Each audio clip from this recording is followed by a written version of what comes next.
And we're very thankful to have this facility here in the middle of Silicon Valley. It's really Lord Chaitanya's arrangement. Over the years, starting around 1999, devotees here gathered together and with a dream of having a presence here in Silicon Valley that could reach out and give people an opportunity to come in contact with the transcendental vibration. Especially hearing from the Bhagavad Gita and learning the great mystical power of repeating the divine names of the Supreme Personality of Godhead, Krishna. And just by our small efforts, each one doing a little bit, because devotees here all work, have families and so forth, but then they give the balance of their time to spreading the Krishna conscious movement, each in their own, his or her own way. And Chaitanya Mahaprabhu has been very kind to give us more and more facility here at Silicon Valley. As the founder Acharya of our organization, His Divine Grace A.C. Bhaktivedanta Swami Prabhupada writes in his Sri Chaitanya Charitamrita, the epic literature which gives the details of how to perform bhakti yoga and the reasons why one should do so, states that the main purpose of the Krishna consciousness movement is to go on expanding unlimitedly, to give everyone an opportunity to take this simple process. We're extremely grateful to all of you who come here and participate and have given your lives and souls, your resources, and to all who have joined us online and who are doing so regularly. There's a great need in human society, as Prabhupada writes in his preface to the Srimad Bhagavatam, to re-spiritualize. Each individual feels it every day. In fact, there's a way in which we have to make a comeback every day. Every day is a comeback. There's never a point at which the material energy, which is so oppressive, withdraws and gives us a free pass, but there's always heavy pressure. So we have to give heavier pressure back by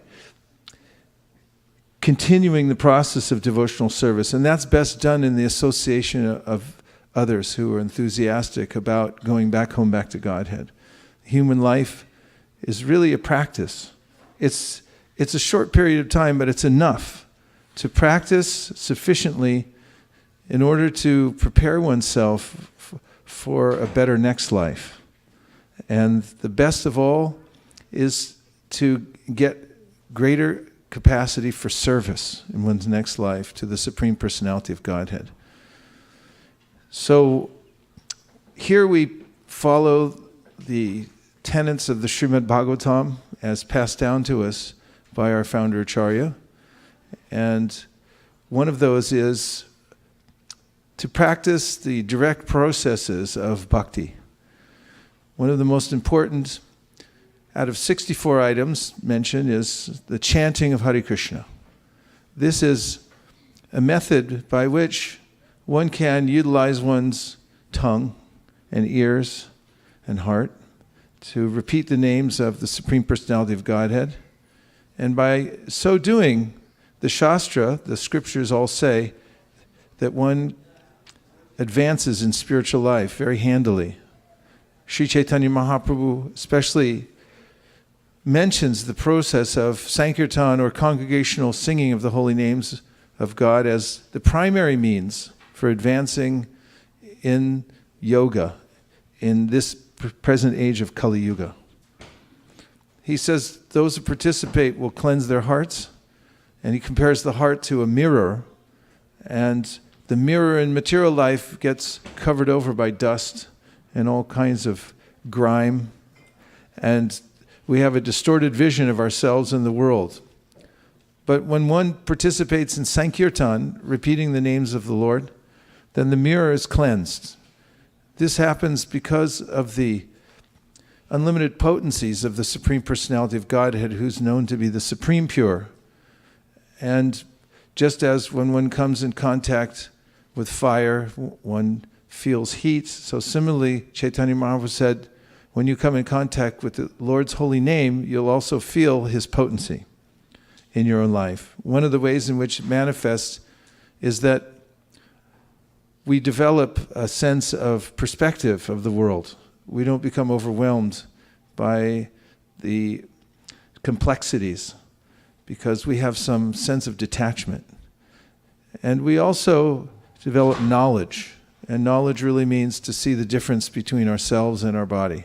We're riding in a machine, and we are different from the machine. And one who can see that works differently in this world than others and reacts to circumstances differently from others. So this first practice that we'll try tonight as an experiment in Bhakti is the chanting of the Hare Krishna mantra. This mantra comes to us through the medium of the Kalisantarana Upanishad.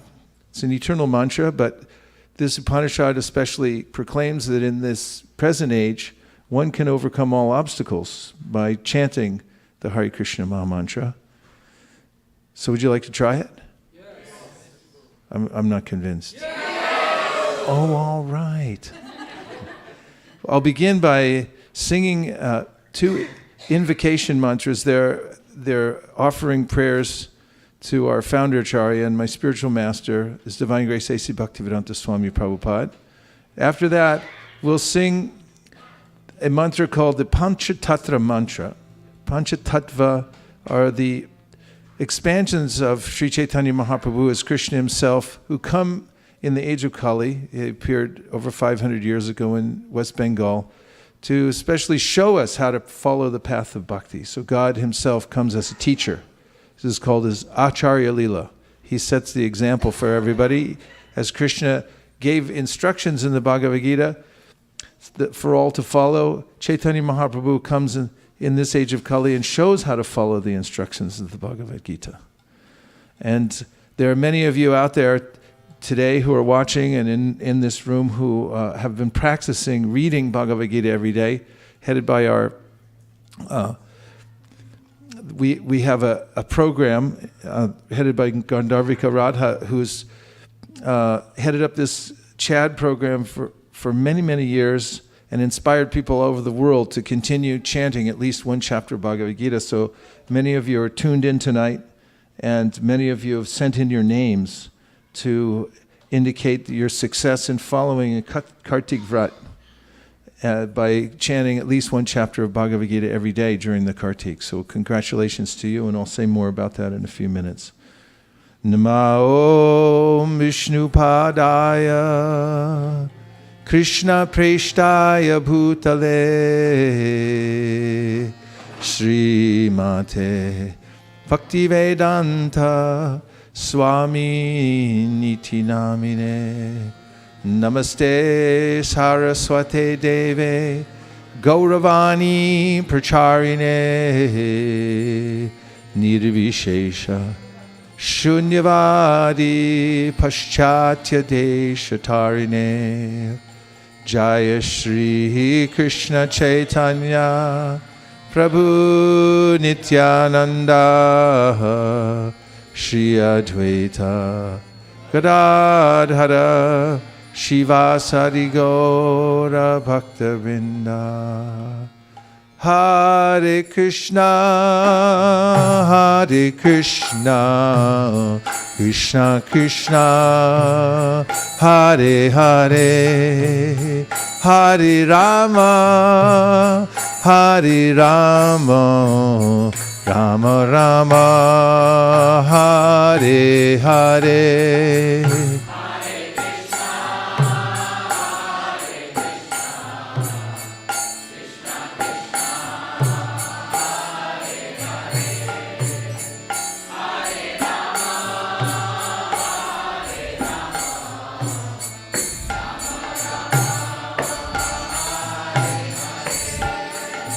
Hare Krishna, Krishna Krishna, Hare Hare, Hare Rama, Hare Rama, Rama Rama, Hare Hare.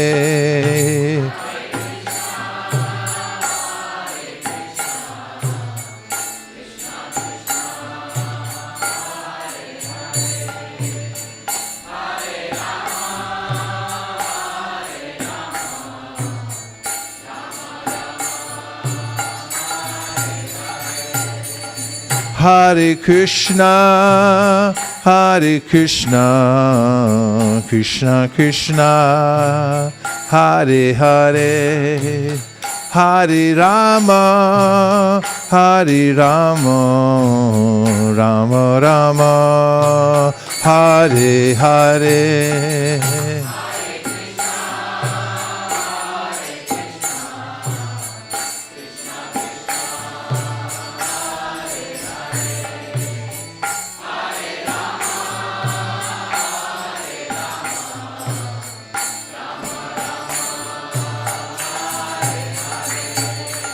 Hare Krishna, Hare Krishna, Krishna Krishna, Hare Hare, Hare Rama, Hare Rama, Rama Rama, Hare Hare.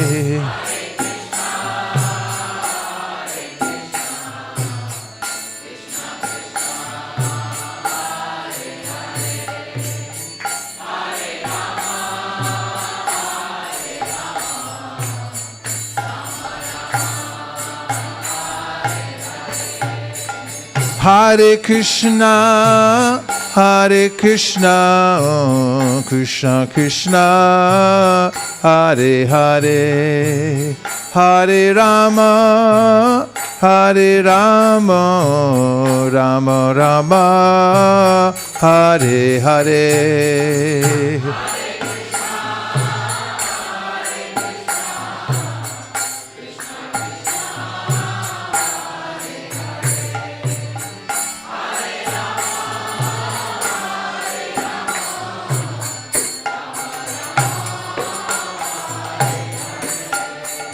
Hare Krishna, Hare Krishna, Krishna Krishna, Hare Hare, Hare Rama, Hare Rama, Rama Rama, Hare Hare.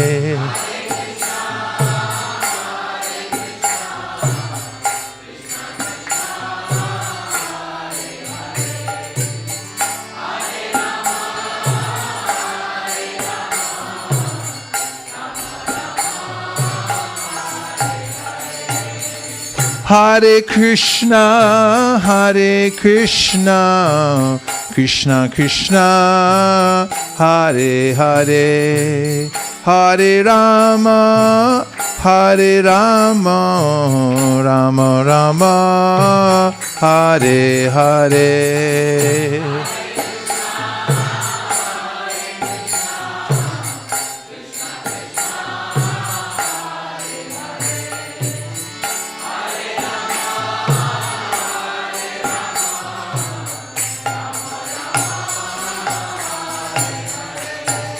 Hare Krishna, Hare Krishna, Krishna Krishna, Hare Hare, Hare Rama, Hare Rama, Rama Rama, Hare Hare.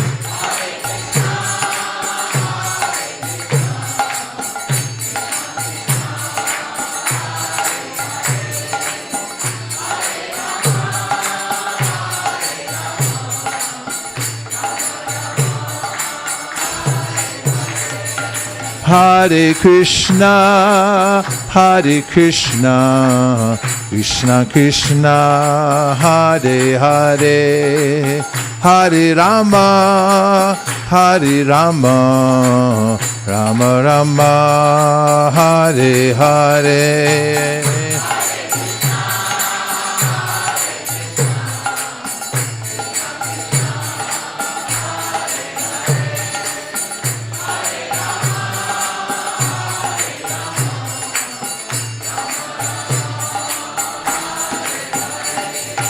Hare Krishna,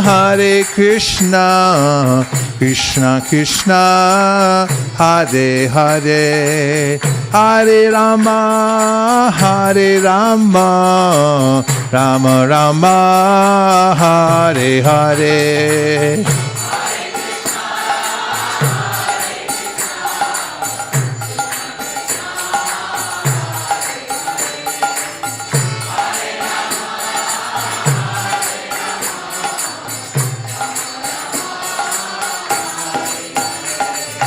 Hare Krishna, Krishna Krishna, Hare Hare, Hare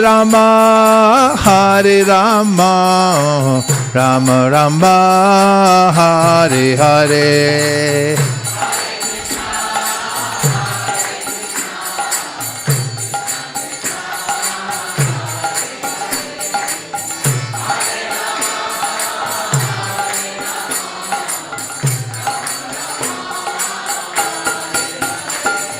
Hare Krishna, Krishna Krishna, Hare Hare, Hare Rama, Rama Rama, Hare Hare.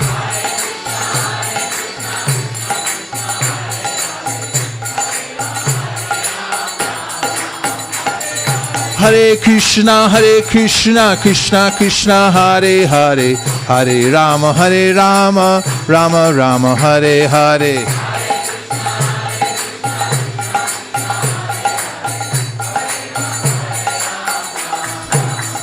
Hare Krishna, Krishna Krishna, Hare Hare, Hare Rama, Rama Rama, Hare Hare.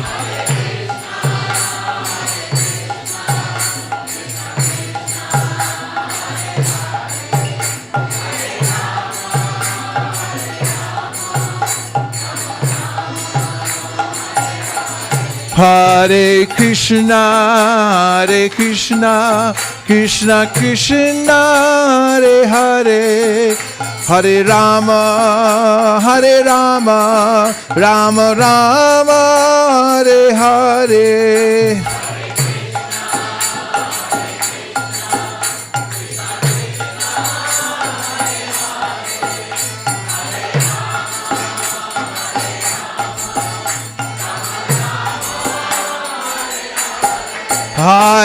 Krishna, Krishna Krishna, Hare Hare, Hare Rama, Rama Rama, Hare Hare.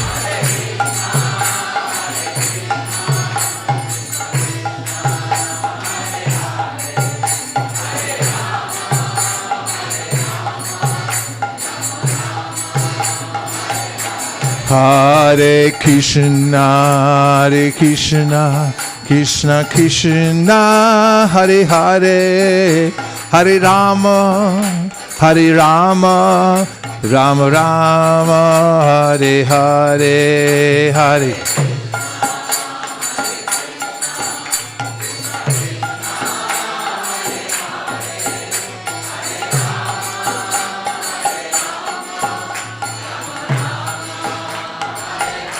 Hare Krishna, Krishna Krishna, Hare Hare, Hare Rama, Rama Rama, Hare Hare.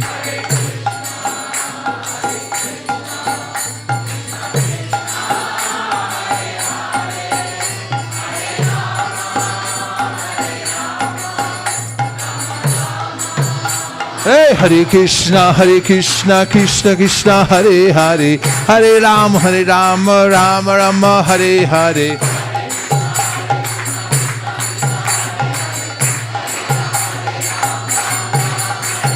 Hare Krishna, Krishna Krishna, Hare Hare, Hare Rama, Rama Rama, Hare Hare.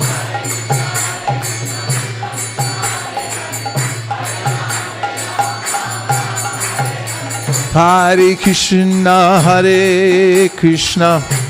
Krishna Krishna Hare Hare, Hare Rama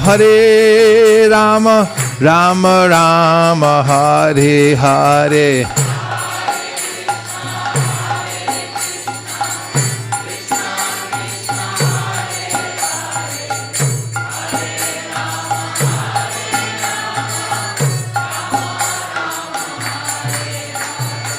Hare Krishna Krishna Krishna Hare Hare, Hare Rama Rama Rama Hare Hare.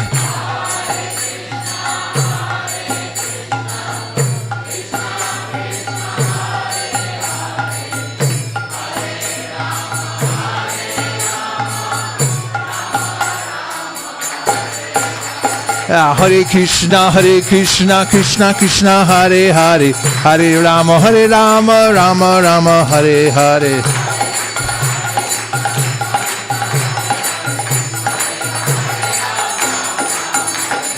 Hare Krishna Krishna Krishna Hare Hare, Hare Rama Rama Rama Hare Hare.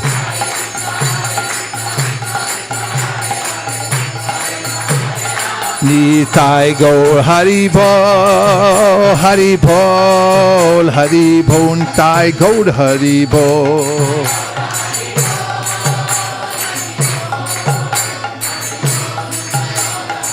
Jaya Jaya Prabhupada, Prabhupada, Prabhupada, Jaya Jaya Prabhupada.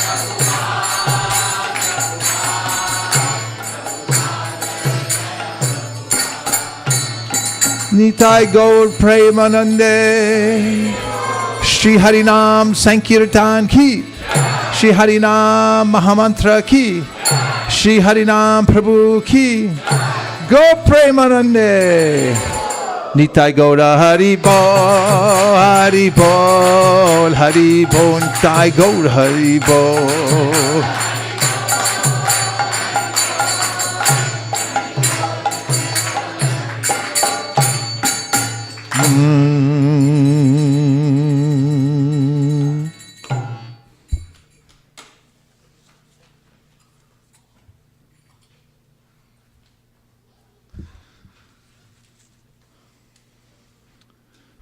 So we're so lucky tonight that we have with us the Bhagavad Gita. In fact, it looks like we're surrounded by Bhagavad Gitas. And our intention is to surround the whole Bay Area with Bhagavad Gitas so nobody can get out.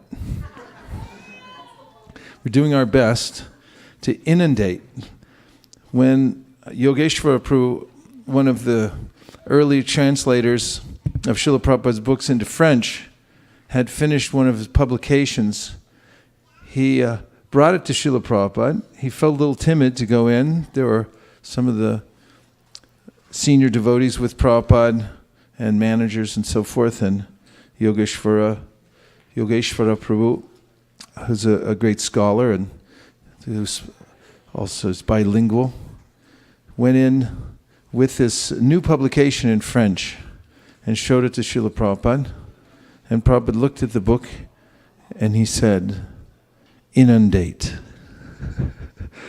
So this is the mood of Sri Chaitanya Mahaprabhu. He and his followers caused an inundation of love for God. And by going out and tasting the chanting of Hare Krishna for themselves and doing it in public places and then going door to door, they were able to influence everybody to chant Hare Krishna.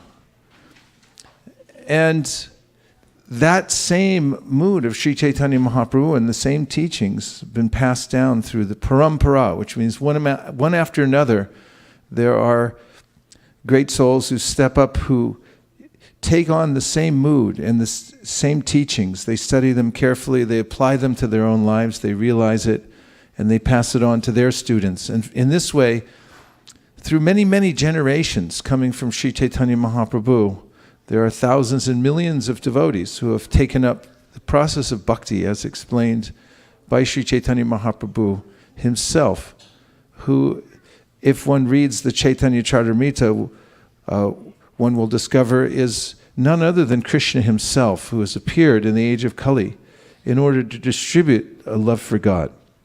The Chaitanya Charitamrita begins with the statement, Anarpita charim chirat karuna yavatirana kalau samarpayitum unuto jvala rasam swabhakti shriyam.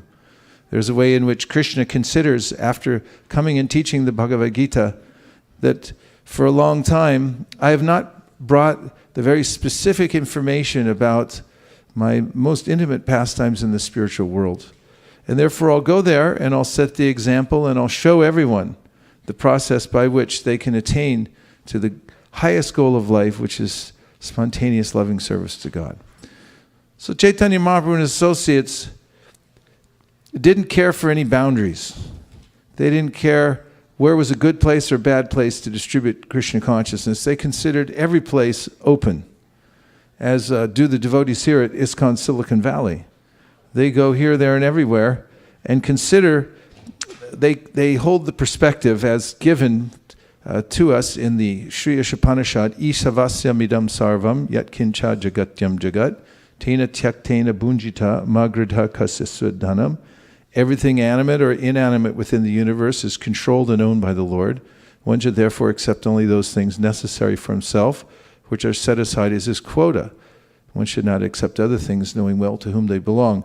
So the devotees consider that everything belongs to the Supreme Personality of Godhead, and they even consider that the way in which these cities and towns and apartment complexes are set up is the direct arrangement of Chaitanya Mahaprabhu to give us more access to the people in the age of Kali Yuga, because we can go door to door very easily there. It's only a few steps between each door.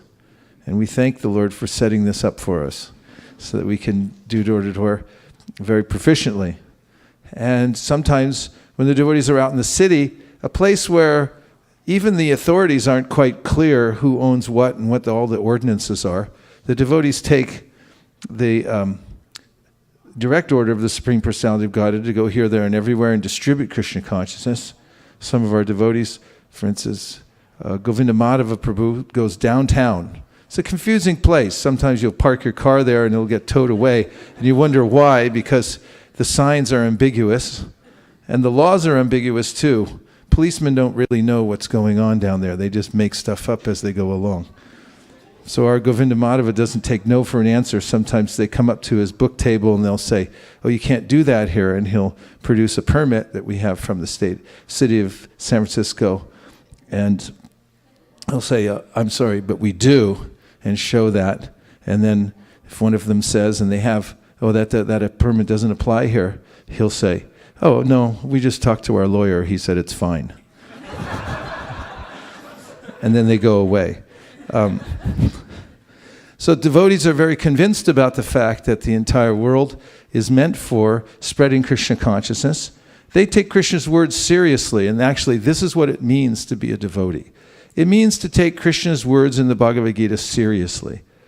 If one takes Krishna's words in the Bhagavad Gita to be meant for oneself and thinks that just by following these I'll attain the perfection of life, one is considered to be a devotee. One of my mentors early on in Krishna consciousness, Krita Karma, the first one I met when I walked into the San Francisco temple. In fact, I didn't even get in the temple. He was outside hosing down the alleyway, which we stored a lot of the vegetable boxes and things like that, needed to be cleaned regularly, keep the temple grounds clean. And as I was coming in, he asked me if I wanted to help, so he handed me the hose, and I was hosing things down.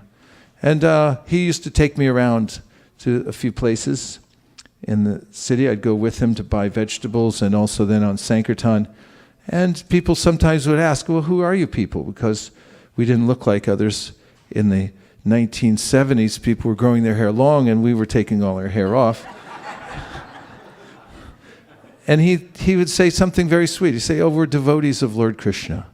And I thought, that's so nice. I'm glad to be here with Krita Karma and be counted among the devotees of Lord Krishna.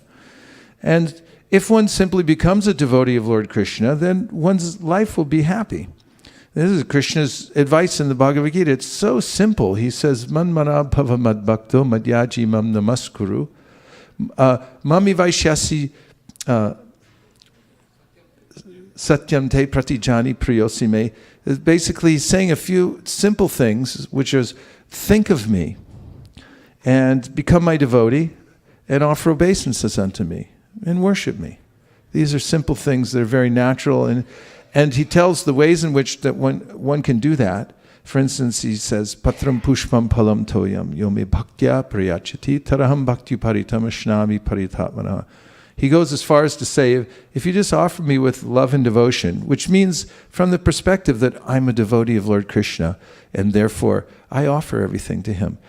A leaf, a flower, fruit, or water, then Krishna says, I'll take it. I'll eat that from my devotee. He is offering with love because he's my devotee. So that's a simple thing. And manmana, thinking of Krishna and bowing down to him and then becoming his devotee. So one of the main ways to become Krishna's devotee is to become a devotee of the Bhagavad Gita. Because the Bhagavad Gita is Krishna's main book. There are many books in the world, but if one focuses on the Bhagavad Gita and learns the Bhagavad Gita by reading it every day, reading at least 20 verses, you can survive on that. Less than that, you'll become anemic spiritually if you don't read at least 20 verses a day. Then you hear the Bhagavad Gita, hear Krishna's instructions, and you think, I'm a devotee of Krishna, I'll listen to what he has to say and I'll follow it. And then your life will feel, I have purpose, I have a goal.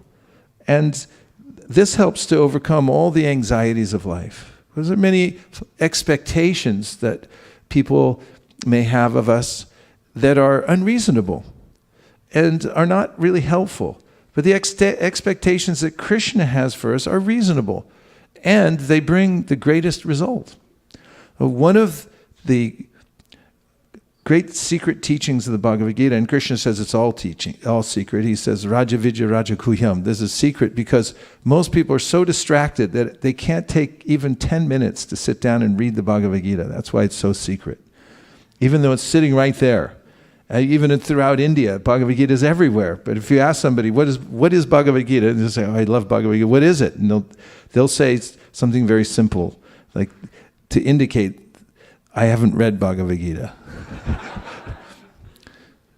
But if one investigates a little bit, just 10 minutes a day, what Krishna has to say in Bhagavad Gita and thinks, I'm a devotee of Krishna, then one will find some secrets.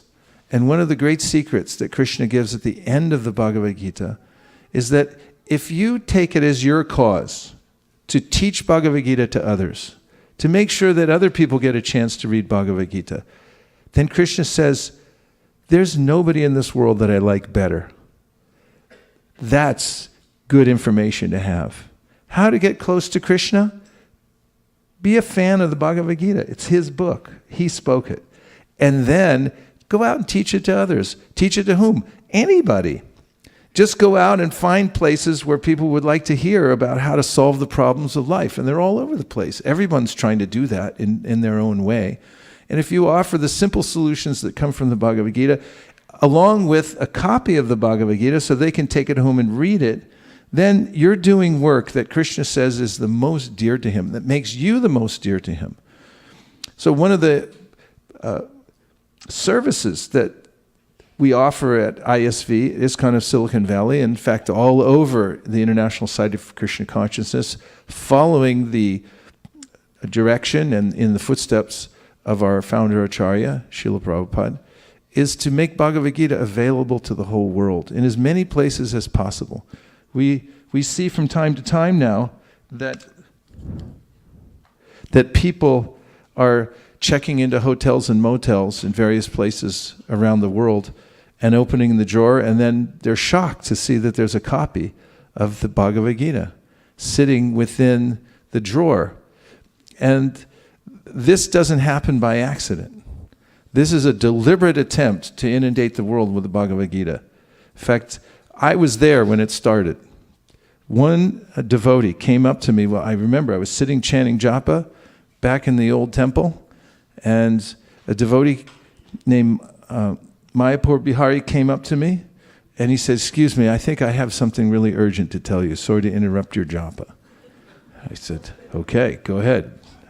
And he said, "I have an idea to put Bhagavad Gitas in every hotel and motel in America." And I said, "Fantastic idea, go for it." And he immediately jumped up. I could see he was getting on the phone, he was doing it. And next thing we know, we were on television. And the people at the news station thought this was some amazing thing, that the Bhagavad Gita was going into all the hotels and motels.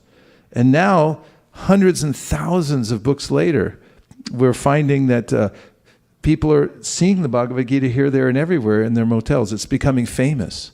So this is Kirtan, this is Sankirtan, to expand the teachings of Krishna, to expand his fame all over the world. And the Bhagavad Gita is a good way to do that, because people appreciate books. When they find a Bhagavad Gita, they'll pick it up, they'll look through it, and they'll find extraordinary knowledge that they won't find anywhere else. This is actually the greatest mission that one could embark upon in one's life.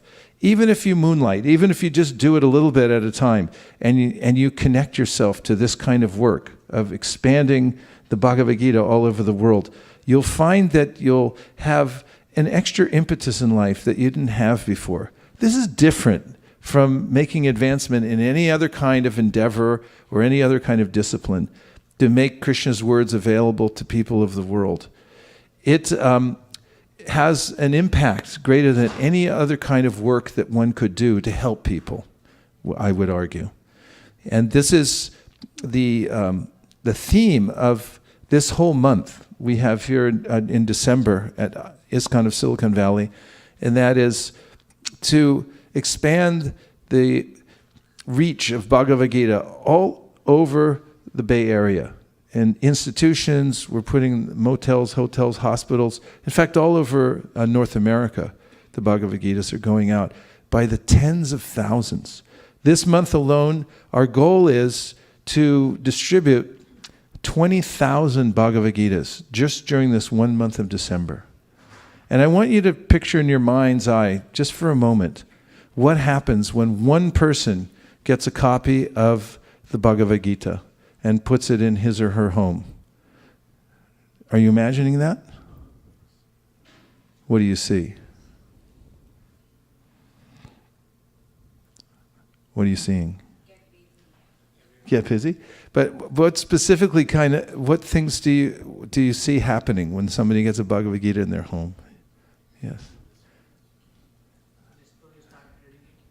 Did we get the microphone? Or did we trade them in for Bhagavad Gitas? I guess we don't have them anymore. We used to have microphones. It was a different era.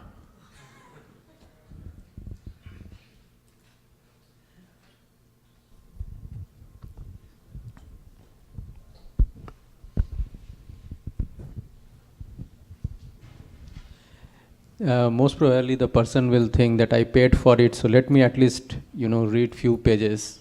So that way he'll come in contact with some few... Which pages do you think that he'll open to? Pictures, maybe. Open the picture. What picture will this person see? Is it a man or a woman who is opening the book? Why don't you be specific? I have to speculate now. Okay, go ahead. Just its imagination. Most probably woman. Okay, it's a woman, and now she's opening the book. Which picture does she see now? So, the soul is passing through all the different... She opens to the changing bodies. She sees the soul passing from one body to the next. Yeah. What's her reaction? Reaction is there is something permanent in this changing world. Basically, that the same soul which is still permanent, that spark is permanent. Is that a kind of picture that she'd see anywhere else, like in the New York Times crossword section? I don't or I don't think so. On a billboard driving on the 101 freeway, anything like that? No. So this is all new. Yes, this is new. Yeah. It's a revelation. Yeah. Okay, that's powerful. A powerful image to think of one soul coming in contact with one Bhagavad Gita, and then think of 20,000 Bhagavad Gitas. What kind of damage does that do to the materialistic society? And one of the great impetus of the Krishna consciousness movement really is to re-spiritualize society, give people a new way of looking at life so that they can rise above that which Prahlad Maharaj says is recycling everything. It's punak punas charvita charvananam. Everyone's getting the same kind of stuff over and over again, just recycled. And they're not getting any flavor out of it. It's like when you put sugar cane through the grinder. And then they do it twice because they're very thrifty and they like to get every drop. It goes through and it's completely dry. And then I see they throw it in a pile and there's cows and monkeys over there like trying to get even just one drop out of it. And there's kind of an aroma that there should be something sweet, there should be juice, but no juice. So chewing that which has already been chewed is the activity of the material world, but when one gets the Bhagavad Gita, one actually gets real juice, a whole reservoir of juice. In fact, people sometimes sit down and they start to read the Bhagavad Gita and they realize, oh, I've discovered a reservoir of juice. I can drink from here again and again, and they do. They read it again and again, and the more they read it, the deeper their experience is, and then they become devotees of Lord Krishna. Because Krishna directly speaks to them through the Bhagavad Gita and gives them direction. Krishna Maheshwari Prabhu had his hand up in the back.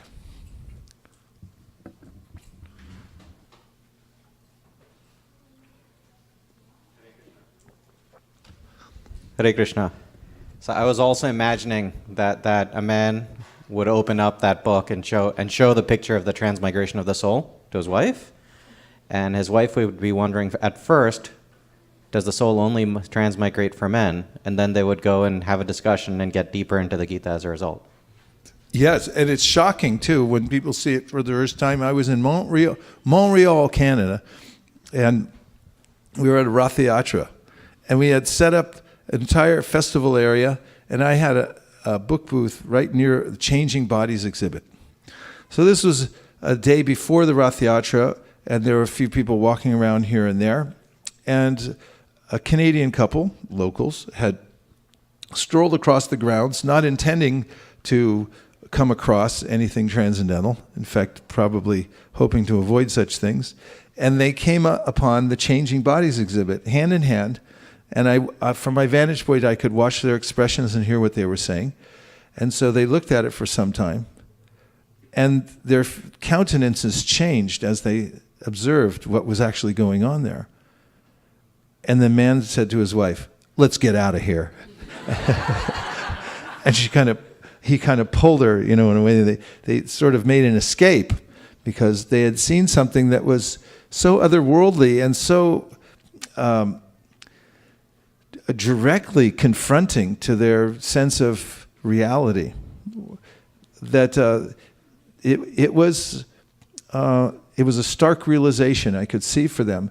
So oftentimes, when we distribute these books, we don't think about the impact, but the impact's always there. When the books go out, they remain, and sometimes they patiently wait on people's shelves for 20, 30 years until somebody needs it, and they'll pull it down off the shelf, and they'll begin reading it, and Krishna again speaks to them in his eternal voice. Who else had a vision of where the book goes? Yes, Radha Kripa Prabhu. Maharaj, just to continue what Prabhu was mentioning, I would just imagining that after you look at the changing body, and then you get a little scared, oh, something is going to happen, I'm going to grow old, and then will die. And then I'll try to see, then I'll read the footprint, what is the message there. Then there's a shloka reference to that one. Then I really wanted to go where, from where this information come from. So open that shloka, then I'll be like wondering, wait a minute, who wrote this one? Then get deeper into that. So, yeah, when a book goes out into society, it has this impact, and when people read it and appreciate it, they may come to the point of asking this question: where did this come from? Who organized this? And they'll want to go more deeply within it. Anyone else? Yes, Advait. Advait has a lot of experience on Sankirtan. He's been going out door to door since he was in a baby carriage, right? Even before the baby carriage. As Kameshri pointed out in one of her seminars, somebody asked, at what age do the children start distributing books here? And she said, the baby carriage. She said, actually, even before that. Go ahead and wait.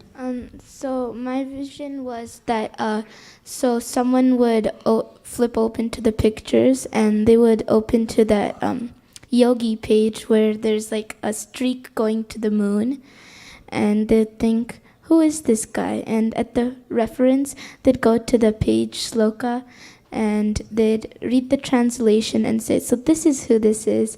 And they'd learn about all the different types of Shudras, Vaishyas, and in this way they'd know more about the Bhagavad Gita.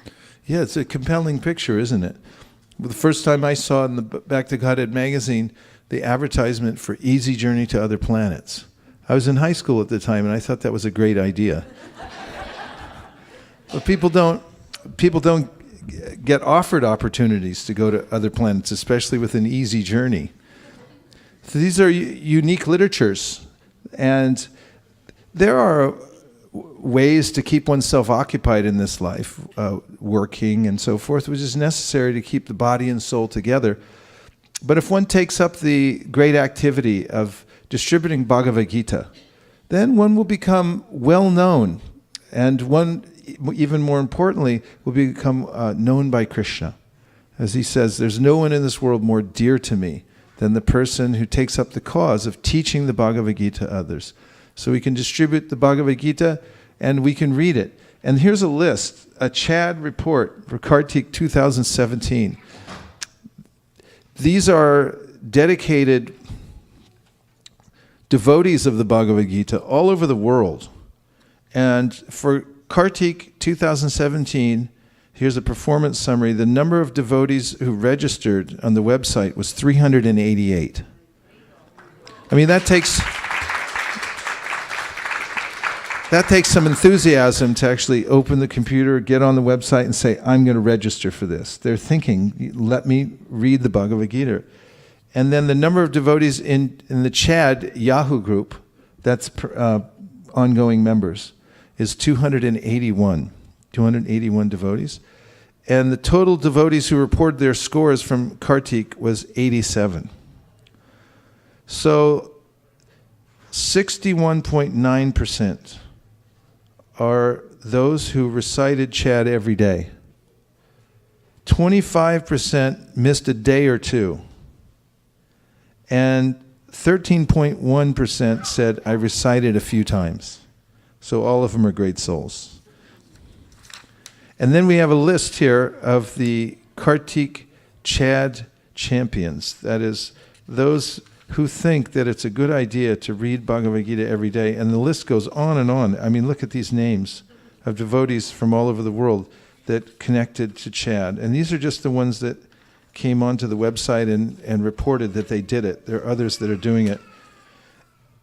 And in one sense, it's a big number. In another sense, compared to the world population, or even the population of this particular county that we're in, it's relatively small.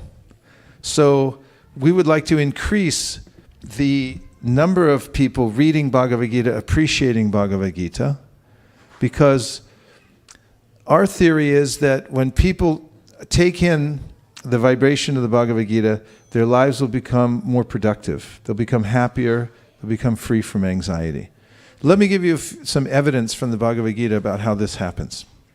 So in the Bhagavad Gita 6.20 through 23, this is a combination of 3 verses in which Lord Krishna is describing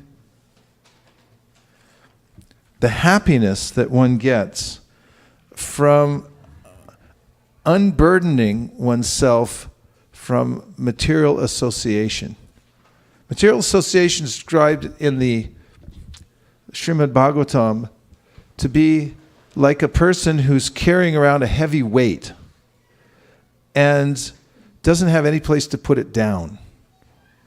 And then shifts the weight from carrying it in his hands and then he'll put it on his shoulder. Does that make it better? For a couple seconds. And then after the shoulder gets tired, he transfers it to his head. Does that make it better? Just for a couple seconds. and then back to the shoulder, back to the hands, never being able to put the weight down. This is the way in which one becomes burdened by material life.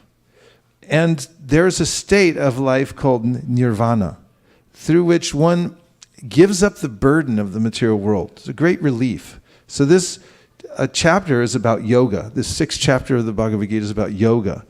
And Prabhupada quotes in his purports in this chapter from Patanjali, who described the Ashtanga yoga process, through which one can unburden oneself by calming the mind and seeing past the mind and connecting oneself to the internal energy of the Lord and seeing oneself as part of that internal energy of the Lord. And when one witnesses that and sees that I have nothing at all to do with the material world, it's actually a virtual reality that's running on the screen of my mind.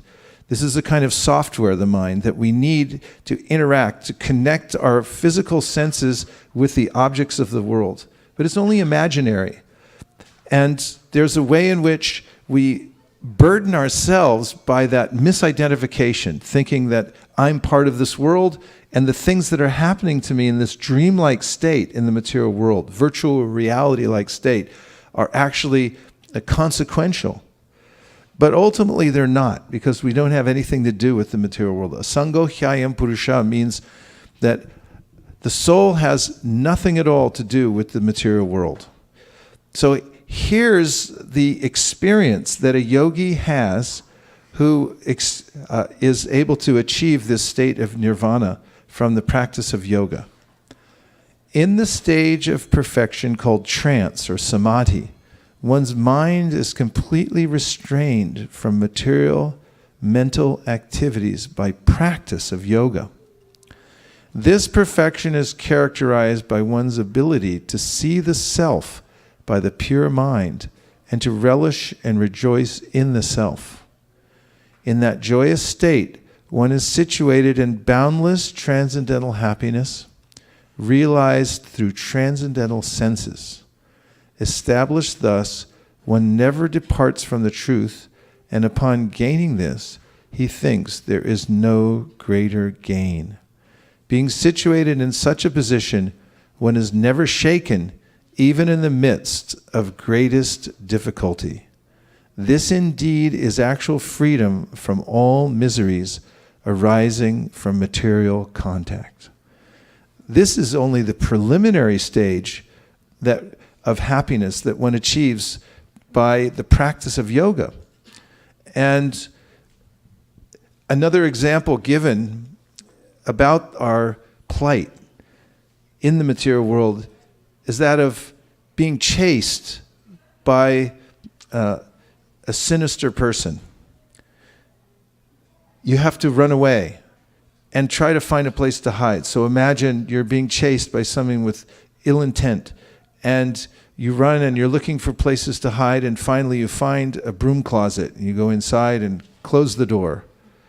And then for a while you're safe because you've locked yourself in the broom closet. And then the pursuer may give up and go away for some time, but still you have to come back out again. Still you'll be chased when you get back out. The person's still out there lurking. Another example, you're in your home. It's a nice, sunny winter day here in California. And the door's slightly open to take in the nice, fresh air outside. And then a big cobra slithers through your door and goes behind the couch. And what do you do then? It's fine, just leave him. Once you know he's there, there'll be great anxiety. So there are all kinds of ways in which I carry my anxieties with me throughout my life, because as Prabhupada writes in his introduction to the Bhagavad Gita, I'm being stalked. I'm being stalked. And what is the ultimate stalker? He says, it's the tigress of death. Be around any corner for me. The idea that I'll cease to exist, that I'll have to give back everything that I've collected, that I'm holding on to very tightly. And this causes intense anxiety. And there is no relief in the material world. There's no solution, that is, that can take away that anxiety. It's simply like transferring the heavy box from one shoulder to the next, to the head, back to the hands. It just moves around until one actually deals with the root of the problem. And that is to understand, what is my transcendental, eternal nature? So, in describing this ultimate state of happiness, or the foundation of that happiness, Krishna gives us the verse 1427. In this chapter of Bhagavad Gita, number 14, Krishna declares to be extremely important knowledge, in which he tells about how one gets wound up by the ropes of the material nature called the gunas, and they bind us in various ways and keep us tightly within the material world. So in this 27th verse of the 14th chapter, Krishna says, I am the basis of the impersonal Brahman, which is immortal, imperishable, and eternal, and is the constitutional position of ultimate happiness. So when you are looking to embark upon a project, you want to know what's the foundation of the project. For instance, if you're going to bake bread or something like that, you want to know what's the main ingredient. And the main ingredient of happiness is Krishna. And he's declaring that right here, that I'm the foundational point of all happiness in this world. And so what are the characteristics of that happiness? He describes four things, four characteristics of the foundation of happiness. So the first he describes is immortality. Who here would like to be immortal? 1, 2, 3 people. 4, 5, 6. A couple more. Everyone else is pretty happy with the prospect of... In fact, Socrates talked about the way in which those who live in the material world content themselves with what they already have. And he describes cave dwellers who are facing the back of the cave, and all they see is shadows on the back wall. And they take that to be reality. And if somebody comes in and tries to tell them that there's another big world out there, and there's a sun, and there's more than just darkness, they may even become violently angry because they're accustomed to this and they don't like to be disturbed. So the idea that one could become immortal or deathless is practically beyond the reach of the mind. In fact, people simply accept it. They become conditioned to the idea that I'm the material body and that I have to die. And that's just the way it is. And an intelligent person, says the Vedas, is one who questions that norm and says, that doesn't seem normal to me. I'm not going to accept it. I'm going to try to see if there's something better than that. That's actually true intelligence, to question this idea that I have to die. So Krishna says, I am the source of immortality. By being connected to Krishna as Krishna's devotee, being close to Krishna, one develops this characteristic of immortality.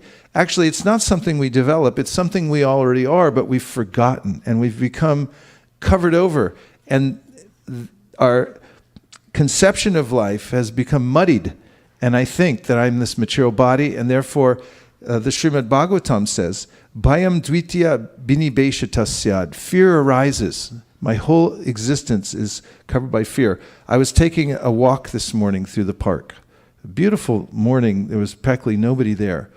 And as I was walking home, I saw on the lawn of one of the neighborhood residents, there was a little dandelion flower. And there was a tiny little bird there, and he was feasting on the seeds from that dandelion. And he was about halfway finished with eating, and I was appreciating as I was walking by how delicate the flower was, how delicate the little bird was. And I'm a big human, And as I was walking down the sidewalk and I came fairly close to him, he looked over and he jumped away. And as he did, I was thinking, I had no intention of hurting him, but everybody in the material world is jumpy. Little birds are jumpy. Everybody's jumping. Everyone's looking over their shoulder thinking somebody's going to devour me or take my stuff. That's not happiness. And Krishna reveals to us in the Bhagavad Gita, in the 2nd chapter, he doesn't wait very long to reveal to Arjuna how to solve the problem of life, which Arjuna is going through in a very acute way. He says, you're not going to die. You don't die. You're only passing through in this body. It's like yesterday Advait was telling so many people when we were going door to door to show the Bhagavatam, he was explaining in the Bhagavad Gita how these bodies are just like clothes. And when they wear out, we just change them. And people sit up and listen to that, especially when a young person brings spiritual knowledge. Prabhupada mentions this in the Krishna book, because Krishna came out and he told Nanda Maharaj and all the residents of Vrindavan not to hold the Indra Yagya, and then he started spouting all kinds of philosophy, a lot of it bogus too. But he was bewildering their minds, but all of them were like, come over here, this little kid's talking philosophy. And they're all listening to him. So when you hear the philosophy of Bhagavad Gita, it immediately gives you a foundation. And that's what Krishna is saying in this chapter. This is the foundation of happiness, to understand that you're immortal. And how to become immortal, Krishna says in the Bhagavad Gita, Janma karma cha me divyam evam yo veti tattvata tyakva deham punar janma naiti mameti sojana. He said you have to learn something in this life. And learning is possible because humans are smart. They can learn stuff. They learn all kinds of stuff. But none of it in the university systems, in fact, deliberately, gives people knowledge about the Supreme Personality of Godhead, who's the ultimate foundation of happiness. And so in this verse, Krishna says, if you just understand my nature as being transcendental, I take birth in this world and I leave the world and I work in this world, but I'm not touched by the world at all. I'm completely aloof from the modes of material nature because Krishna is the source of it all and he's the controller of it all. And if you just understand that tattva, that truth about Krishna, then you also can attain a transcendental position. You don't have to take birth again in the material world. So immortality, that's important, don't you think? On a scale of 1 to 10, how important do you think immortality is? It's definitely a 10. Okay. Then he says, there's another point he says about the foundation of happiness. Imperishability. You don't perish. Do you have any perishables at home? Do you have to preserve them? Any other perishables you can think of? Huh? What part of the body? The face, the arms, everything's perishable. So it just wears out. That's why there's a cosmetic industry that sells billions of dollars worth of creams and all. It's basically all the same stuff, but they'll repackage it and say, and they'll get some very attractive human being to, put some on, and it's like, and everyone wants this imperishability. This is the foundation of happiness. We know that in Palo Alto there's a store that we still haven't opened the packet they gave us, obviously, but it tells infinite beauty. It's right in a little packet, which means imperishability. I don't want to perish, and I don't want things to wear out. I hate it when they wear out. It's a source of anxiety. And this is mentioned by Krishna in the Bhagavad Gita. He says the realm you're living in wears out all the time. It's constantly wearing out. Bhutva praliyate. Constantly it's being destroyed. It's wearing out. And you can never catch up to that as a soul who's imperishable. But the foundation of happiness that Krishna teaches in the Bhagavad Gita is to come to understand my imperishable nature. And if one actually can see and experience one's real self as imperishable, then the great anxiety that I'm losing my stature in the world and my beauty and everything else, this becomes nullified. And this is a great burden lifted from the soul. Then he lists the next out of 4. This is the third out of 4, which are foundational to happiness in this world, and of which Krishna is the very source. Eternality. Try to wrap your mind around that for a minute. Eternality. What does it mean? It means you've always existed and you always will exist. There's never a time that you have not existed. And there's never a time that you will not exist in the future. And you're co-eternal with Krishna. So this takes away the great anxiety that I will cease to be. In fact, there are many psychologists that write books. There's one called Denial of Death. And in this book, the author makes a very strong case that everything humans do in society and privately is to distract themselves from the prospect of death coming and taking everything away. After all, what is cricket for? It's a bunch of grown men. Sorry, everybody. You may hate me after this, but it's a bunch of grown men. Where did they get a cricket bat? They just invented that.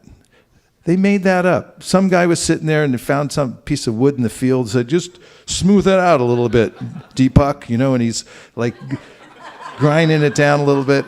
Actually, it's an English sport. But then, okay, get that little fruit over there, chuck it at me, boom, and okay, hey, you hit it. And then they started making up rules. And then they came up with the league, and then they came up with uniforms and names, and then everyone else is keeping score. And then it becomes a big deal. It's not a big deal. It's actually ludicrous. But it's a distraction nonetheless, and it's the way it's the way of the material world. Everyone has a way of ignoring their eternality.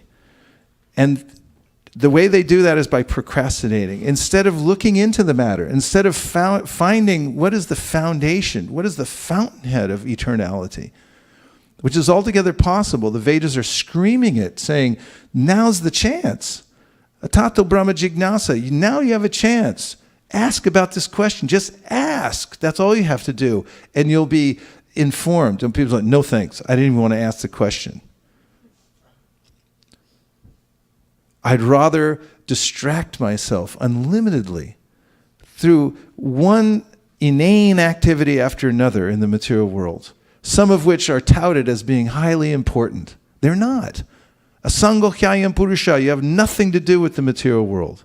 It's not your home, it's not your place, and it really doesn't matter what happens ultimately because you're not part of this world. It's a dream. So eternality is an aspect of our life. It is what we are, actually. And if we're able to embrace that, and we can, by connecting ourselves to the Supreme Eternal, the source of all eternals, Nityo Nityanam, Chaitanas Chaitananam. The Vedas say there's one Supreme Eternal who's the source of the plural eternals in the world. And there is a plurality of eternals according to the Vedas. It's not that there's a homogeneous oneness with the Supreme, that we're all the Supreme, but we are part of the Supreme. And we're co-eternals with the Supreme, who's our source and our maintainer, according to Bhagavad Gita. This is Bhagavad Gita as it is. It gives clear, commonsensical knowledge. And when we understand that we are eternal along with Krishna, then we might then find out very readily what is our eternal occupation. And by engaging in that devotional service, we become happy. So that's 3. And number 4, are you ready for number 4? Can you handle it? He says that this, he, Krishna, is the source of all happiness. All happiness comes from knowing Krishna, for living in Krishna, from serving Krishna. So again, the translation is, I am the source of all spiritual... Oh, that's a different verse. Here we go. He writes in 1427, and I am the basis of the impersonal Brahman, which is immortal, imperishable, and eternal, and is the constitutional position of ultimate happiness. So, what is the constitutional position of ultimate happiness? It is Krishna. And there are ways in which one can connect with Krishna, but a little more evidence about the happiness of Krishna. First of all, there are various aspects of God. One is called Brahman, and that is the all-pervading effulgence of the Supreme Personality of Godhead. And then there's the Paramatma, the way in which Krishna expands himself into every particle in the universe, and that includes the living entities. He's present there with everyone. And then there is Bhagavan, or the Supreme Personality of Godhead, who is the source of the two aforementioned energies, or manifestations of Krishna. And about Bhagavan, specifically, the personality of Godhead, and this is a concept that some people, because of trying to discover God through their intellect, takes one only to the position, can take one only to the position of the impersonal aspect of God. One can't conceive of the Supreme Personality of Godhead unless one gets association with pure devotees who understand the Supreme Personality of Godhead. But that Bhagavan, that personality of Godhead, who's mentioned in the Upanishads, yesterday when we were in one of the homes, we were quoting verses from the Sri Upanishad, and the Sri Upanishad says, Hiranmayena patrena satyasyapitam mukham. So this is a prayer that's given in the Sri Upanishad, in which the devotee is saying, please remove the effulgence so that I can see your beautiful face and your form of bliss. So this is what the target and the goal of Bhakti is, to see the face of the Lord, to engage in a relationship with Him. And about that personal feature of the Lord, the Vedas say, Raso Vaisaha. He is the reservoir of all happy relationships. And that's what everybody's looking for, but nobody's getting. Everybody's missing the mark until they find the ultimate source of happiness and who's behind it. And that's Krishna, who's the source of rasa. And that is loving relationships. The kind of loving relationships that we seek in the material world, we get for some time, and then inevitably we lose them. They slip through our fingers. I was just talking to Nirkula today and examining how my parents, they died 1 year after the next, and one passed away, and then the next passed away. And then we were just seeing how the whole family is dispersing. My elder sister left her body, and then my niece is gone, and things dissipate. Everything falls apart. The relationship, the relationships that Srila Prabhupada had as a young man, he described later in life when he was sitting in Vrindavan before coming to the United States. He said, where are all my loving relatives? He said, now they are all just a list of names. They're compared to travelers. In fact, this was Hiranyakashipu, who was actually a devotee, but he came to play the part of a demon for a while. But he told his family members after the death of Hiranyaka, his brother, and everyone was distraught. So he said, look it, we're all just like travelers. We stop in an inn for a cold sarsaparilla drink, and then we enjoy a little sarsaparilla, and then we talk amongst ourselves, we become a little friendly, and then we get up, get in our separate vehicles, and go away, and we never see each other again. He said, similarly, we come together in family units, and we say, Rav, this is my family. We have an emblem on the front of the house. If you're rich, you say that, this is our abode, this is our family tree, and all washed away within a moment. Everyone just departs and goes different directions.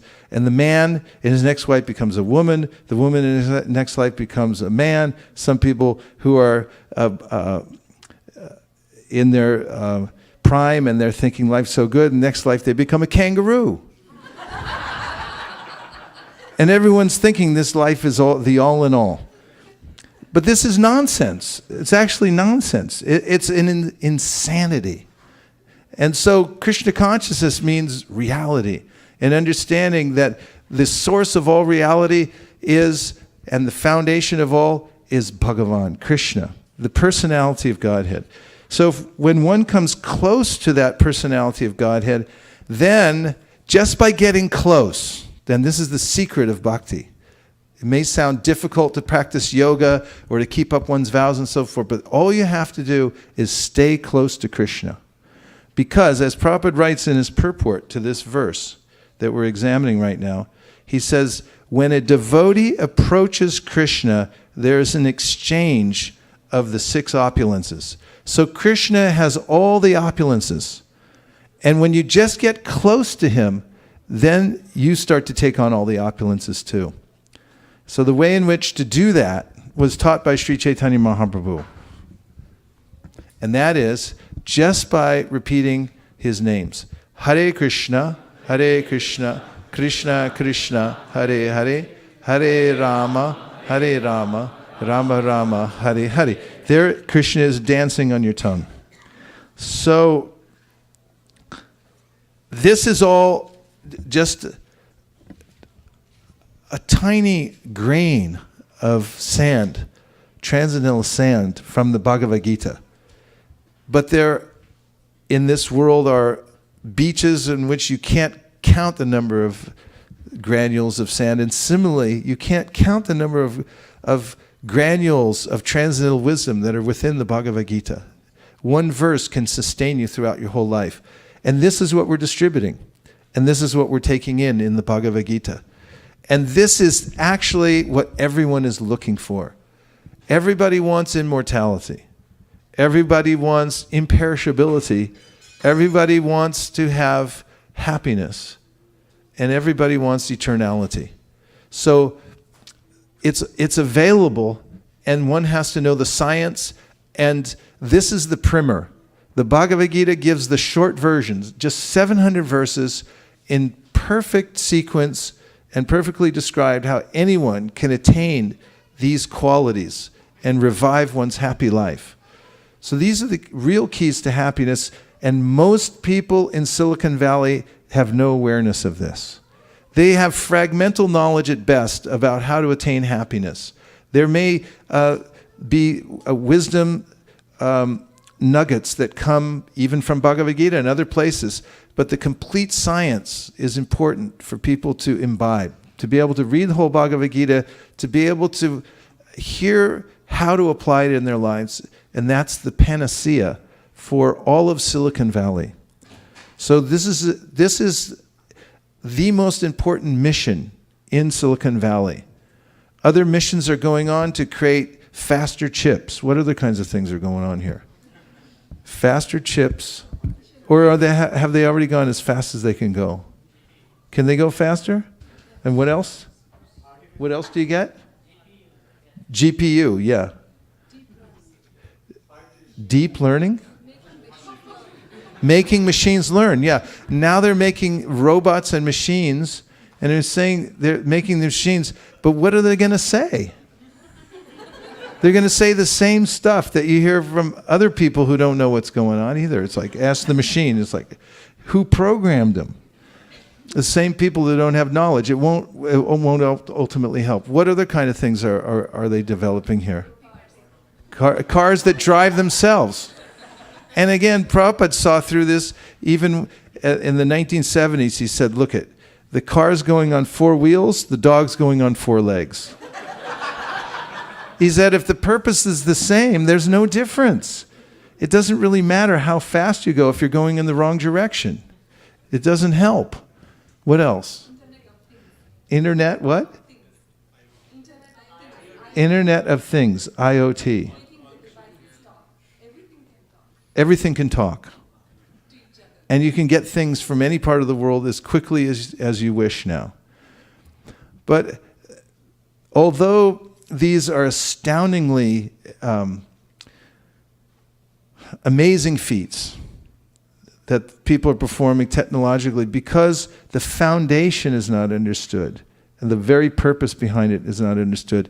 Therefore, it's simply anxiety producing. In fact, people become saturated because how much more can you put into a smartphone? I mean, how much smarter can it get to make people happy? When it first came out, everyone thought, this is amazing.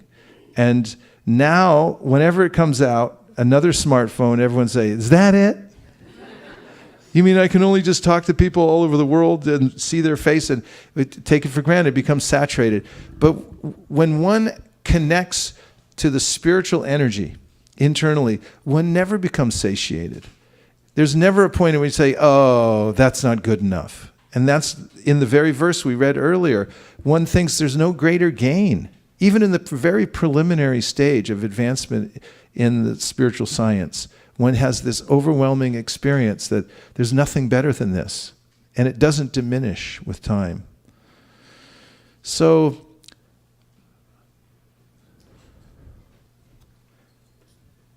we are in a very advantageous situation. Somehow or other, we've found the Bhagavad Gita, either by birth, and then maybe your interest in it has been revived through association and so forth, and we have access to it. Not only that, we have access to a lot of Bhagavad Gitas. In fact, we're making them. That's what we do. This is our business.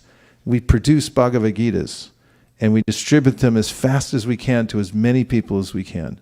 Just on the Black Friday, we distributed downtown San Francisco, within a few hours, 1,200 Bhagavad Gitas to people walking around.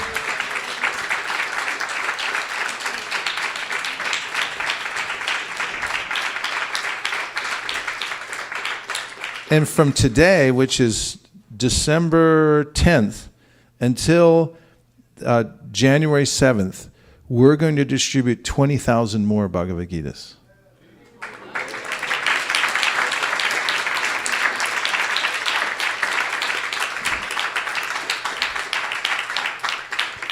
How much is that in physical size? Like, how many in a case? How many in a case? 24 in a case of the paperback and 16 in a case of the hardback. So, do we have any? So, what would it look like in this room if we stacked up 20,000 Bhagavad Gitas? How much of the room would it take up, do you think?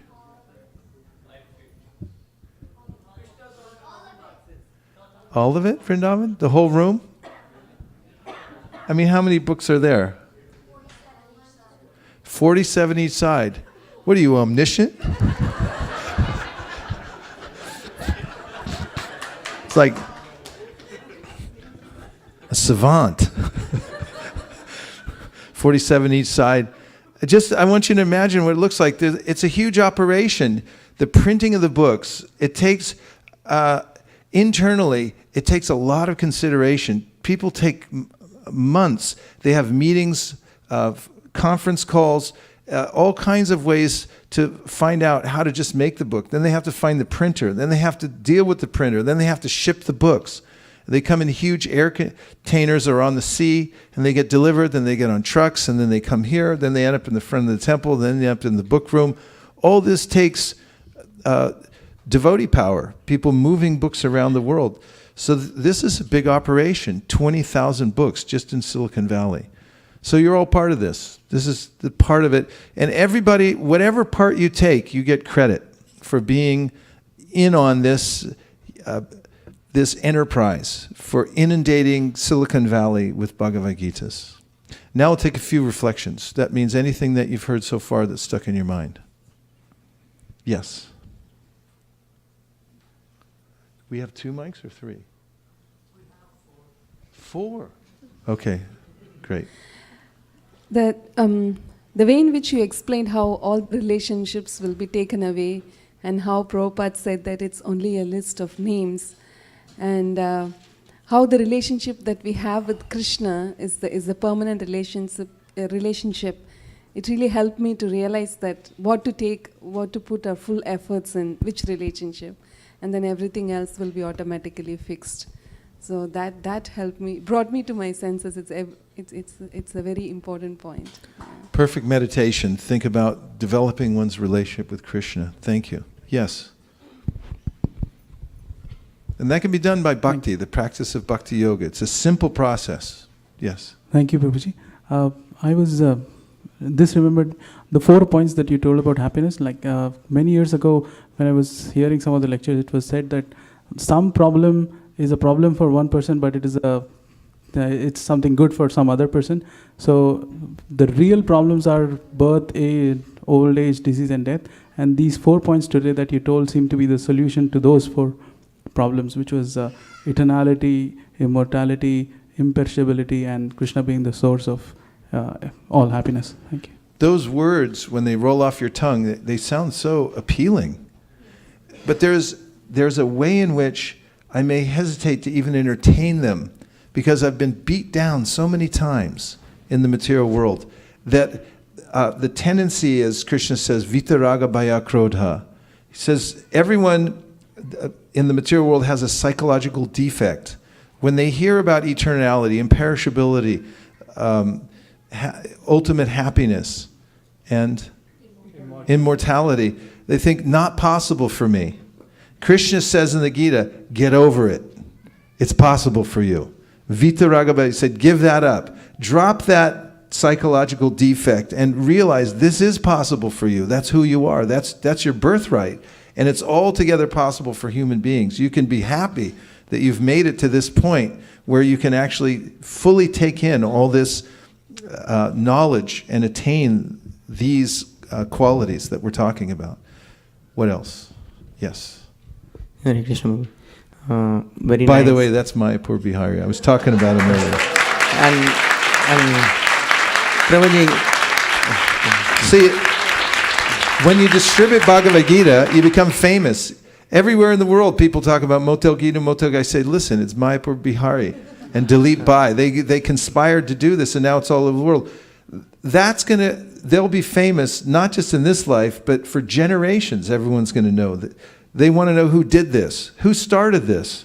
They'll say, these pioneers started this. So if you want real fame, lasting fame, this is the way to do it. Get involved with distributing Bhagavad Gita. Right, Mayapur? Say yes. yes. Thank you. Prabhuji, it is my privilege to see how you encourage and to think big, and we are just an instrument. I'm talking for Dilip Bhai and myself. It's we are connecting to the source which comes through you, and it's our privilege to be here and do this under your grace, mercy, and guidance. Thank you. You think of the great entrepreneurs of Silicon Valley, and you can think of Hewlett and Packard, started in a little garage. You think of Steve Wozniak and Steve Jobs, started in a little garage. And these two, tinkering around, it all started.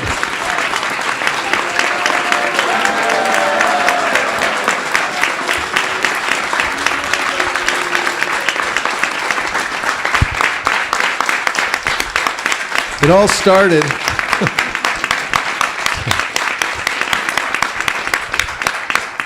in Rasika Shekhar's garage. And so this is the greatest kind of entrepreneurialism. Finding out how to expand the teachings of Bhagavad Gita. So you can see the appreciation is pouring out. For that, anyone who has that impetus, you will be recognized by Krishna. What else? I know. Okay, go ahead, Mayapur. So, Prabhu, it's a wonderful class, and I'm personally inspired to read and take Bhagavad Gita more seriously. I remember that line you said, anyone reading less than 20 verses a day. So, this is, my takeaway, to read it more seriously, and that's the sum and substance out of this session. Very nice, very inspiring. In any diet, dietitians will tell you, you got to have enough protein, you have to have enough B vitamins and so forth. So in your spiritual life, you have to have a balanced diet. So spiritual dietitians will tell you that you have to have at least 20 verses of Bhagavad Gita a day. Otherwise, you'll become spiritually anemic.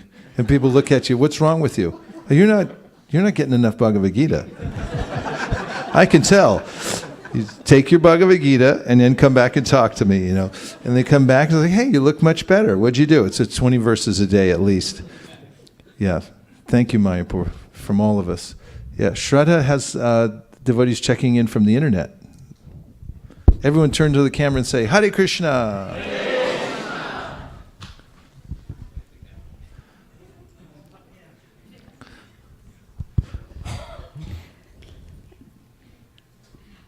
This is Kishori Priya Mataji from Florida. Right. She says, Hare Krishna Maharaj, humble obeisances. Perhaps the person, when he or she goes out into the world may seem meaningless. The billboards that call out to people saying that they have the source to happiness will seem like nonsense. I had a colleague who, after coming in contact with the Hindu philosophy, came back and said that when he saw a billboard saying happiness is a pair of diamond earrings, then he saw how absurd it was. Yes. So one should see the world through the eyes of the Bhagavad Gita. And then one will see it for what it is. And this is very much parallel with what Krishna says in the Bhagavad Gita 6th chapter. He says, when one comes to this vision of seeing what's actually valuable, then he sees pebbles, stones, and gold as the same thing.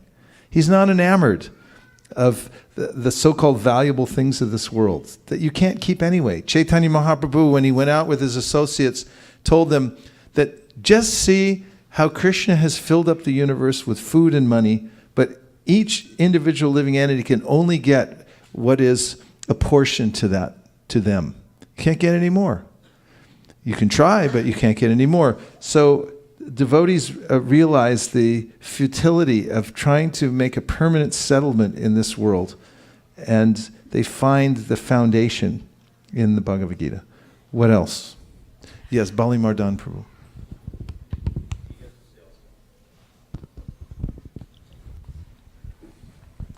Hare Krishna. I think I like the happiness. Krishna is the ultimate happiness, and I was going through one of the beautiful chapter of Krishna kidnapping Rukmini, and Rukmini was in great anxiety, and at the time Prabhupada given the purport, he mentions that how Rukmini was in great anxiety and she saw Krishna, and that transformed complete happiness, and say Krishna is the real ultimate happiness for everyone, including Rukmini. Thank you very much. Yes, Prabhu. Oh, yes. My aspiration was that as people get Bhagavad Gitas all over the Bay Area, that they start offering their food, because there's a couple of verses in the Gita that talk about the sin that you incur from unoffered food, and how he's pleased with the Patram Pushpam, and also how to regulate the sleeping, because there's a picture there, if you sleep too much, then you become a bear in your next life. Hare Krishna. In our office, there was a discussion on New York Times article that how Silicon Valley is getting in touch with its souls. So it was whole discussion about how Silicon Valley have all advancement, but they are missing the message of Bhagavad Gita. They're missing the message of Bhagavad Gita. So we'll try to help out a little. So, and you can see, yes. Yeah, so our campaign is with the trend, what Silicon Valley is looking for. Yeah, we're trendsetters here.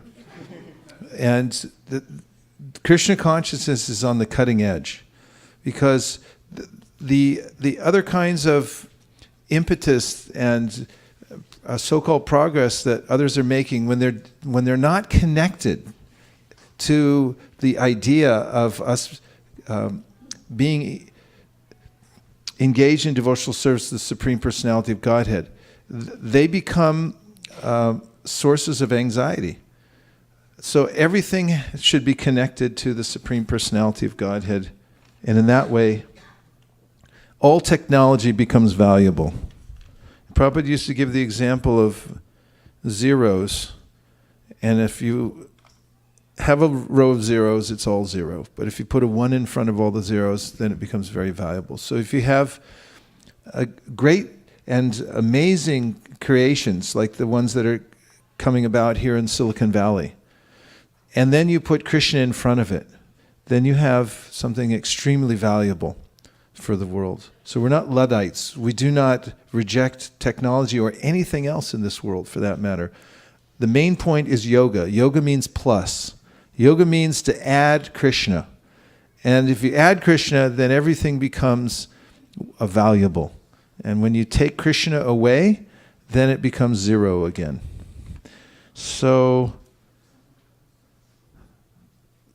there's a lifetime of discussion just within this Bhagavad Gita, and that's the purpose of ISKCON Silicon Valley.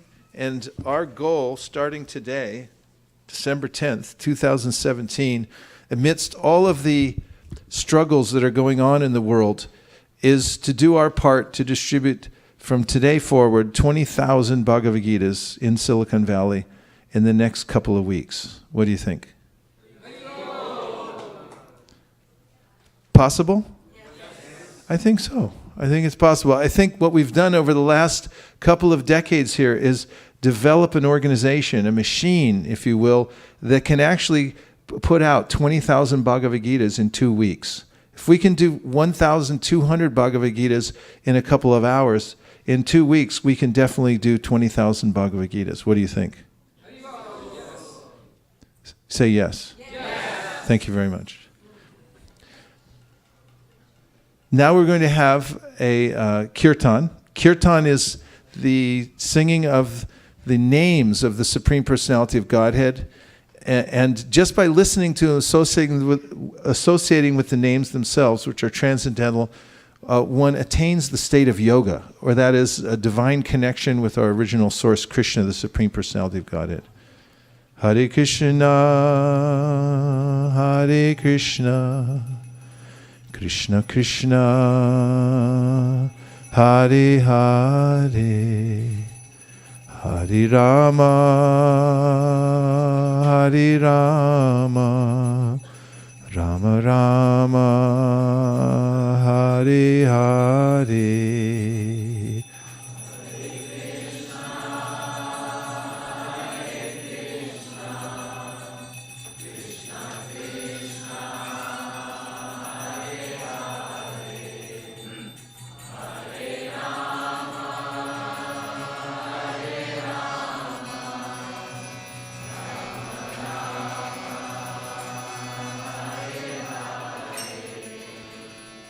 Hare Krishna, Hare Krishna, Krishna Krishna, Hare Hare, Hare Rama, Hare Rama, Rama Rama, Hare Hare.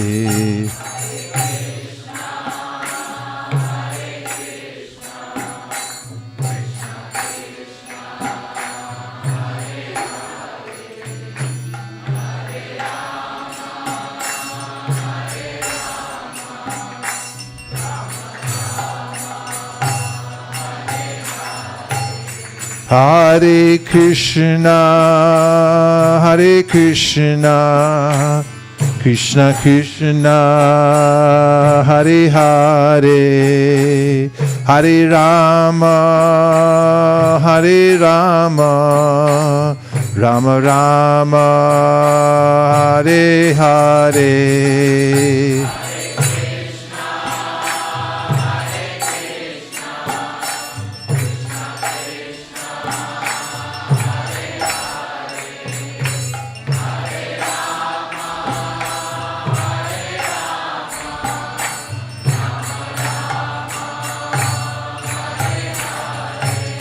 Hare Krishna, Hare Krishna, Krishna Krishna, Hare Hare, Hare Rama, Hare Rama, Rama Rama, Hare Hare.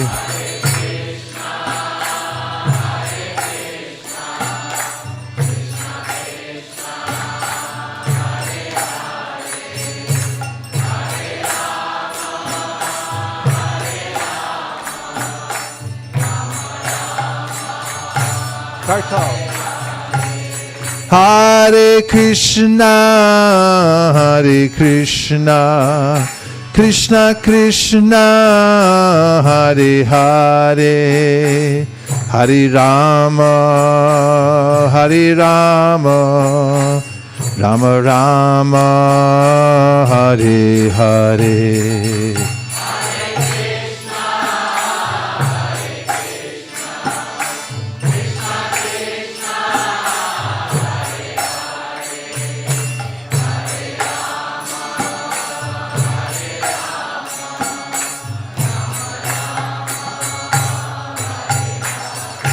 Hare Krishna, Hare Krishna, Krishna Krishna, Hare Hare, Hare Rama, Hare Rama, Rama Rama, Hare Hare.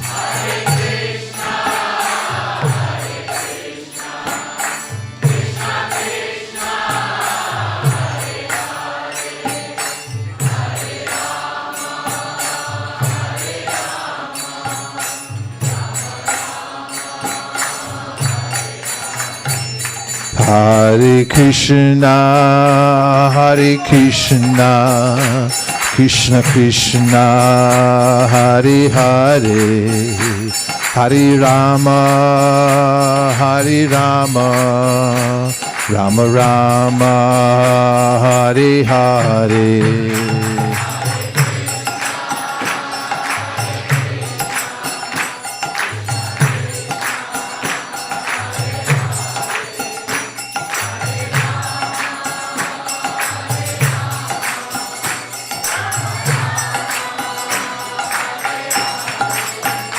Hare Krishna, Hare Krishna, Krishna Krishna, Hare Hare, Hare Rama, Hare Rama, Rama Rama, Hare Hare.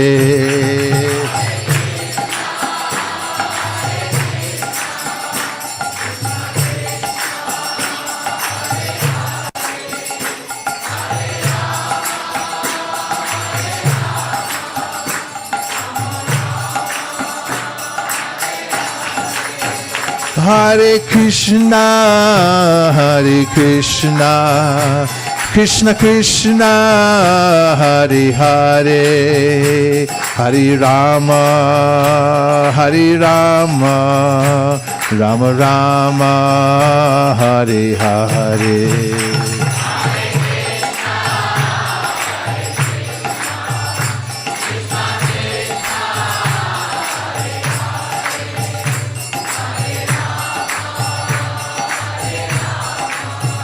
Rama Rama, Hare Hare. Go Premanande, Nitai Gaura Hari Bol, Hari Bol, Hari Bol, Nitai Gaura Hari Bol.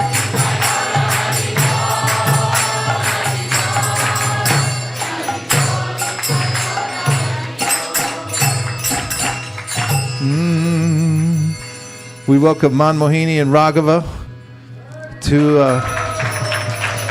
pioneers of the Krishna conscious movement, flown all the way in from the Hawaiian Islands today, and we thank you very much for being here. Now, Malini, we have 5 minutes, so we're going to take a little time now to get ready for the Aarti. Is that correct?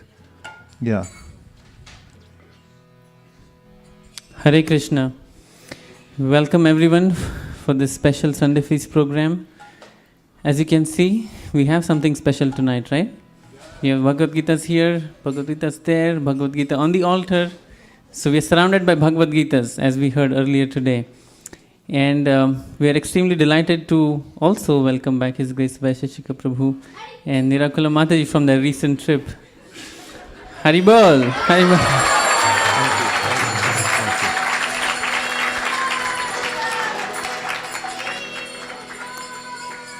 So we'll be performing a special Bhagavad Gita Yagya today during and after the Aarti ceremony. So the difference today will be just like we do during the month of Kartik. We all sit down and sing Damodar Ashtakam. For tonight's Aarti, we'll be sitting down on our asanas, and Prabhu will lead the Kirtan for the Aarti. And the really special thing today is that we'll get to offer flowers and ghee lamp to the wonderful Bhagavad Gita on the altar and also to our deities.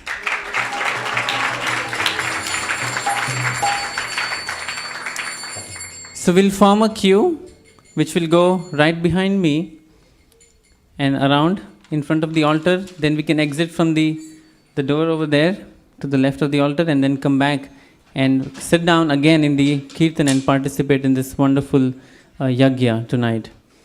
Okay, so first you can offer the flowers with your right hand and hold the ghee lamp in your left hand. And once you're done with the flowers, you can then offer the ghee lamp as well. But we want to make sure that the line keeps moving so that it doesn't take too long. The plan is to have only 20 or 25 minutes Aarti just like we do every Sunday. So by 5:20 or 5:25 at most, we'll stop the line at that time. But those who are not able to finish offering, they'll be given a chance at the 7 p.m. Aarti. Is that okay? All right. And the most important thing, we want everybody's participation, ongoing participation in the Kirtan throughout. Even after you're finished with your offering, please come back and sit down in the Aarti. And immediately after the singing, we'll have a very special presentation for all of you. And after the presentation, we'll conclude with Narsim prayers. So it's a slightly different schedule today, but it's a special one, and it will be very nice with all of your participation. Hare Krishna. So you can turn towards the deities, and we'll also have